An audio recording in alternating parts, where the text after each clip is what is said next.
В панораме сегодня будет кое-что о делишках Риgas Satiksme, о Ушакове нашем и Bijušais pasažieru pārvadātāja Rīgas mikroautobusu satiksme pastarpinātais īpašnieks Aleksandrs Brandavs šoruden Brandavs. samaksājis 73 000 eiro naudas sodu, jo tiesā atzinās regulāru kukuļu apsolīšanā kādai vadošai Rīgas domes amatpersonai.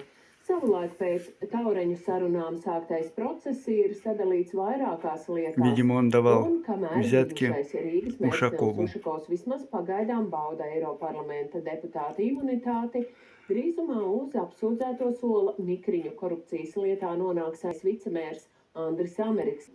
Kurā viens no iesaistītajiem stāstīja citai personai par tikšanos ar amatpersonām un notikušo. Savu vainu. Tiesa pārbaudot iesniegto vienošanos un krimināllietas materiālus konstatēja. Kopīgas tikšanās laikā 2017. gada septembrī Brandavam kādu priekšlikumu izteica Rīgas domes amatpersona, kas ieņem atbildīgu stāvokli.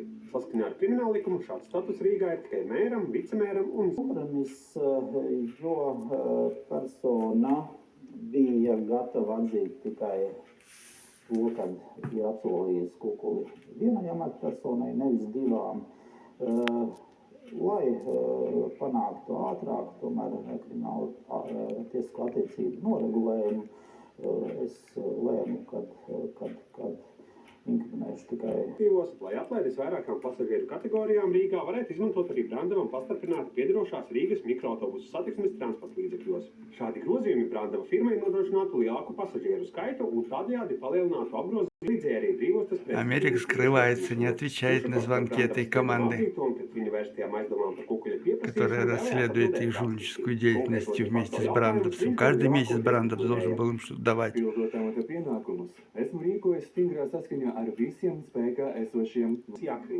У Нила Ушакова сейчас 2 уголовных дела висит. Но тут, из того, что тут говорят, может так получиться, что они не смогут доказать и упрятать в тюрьму и Брандовца, и Америкса, и Ушакова Нила. Брандовц замешан еще в 2 делишках. И Ригас карта, и еще что-то.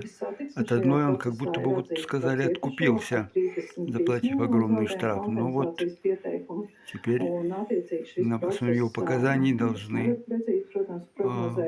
взять Ушакова и Америкса. Вот страшное жулье. Это во время Ушакова. До того он сформировал банду вместе с Америксом. Все там грабили, растаскивали, как только могли.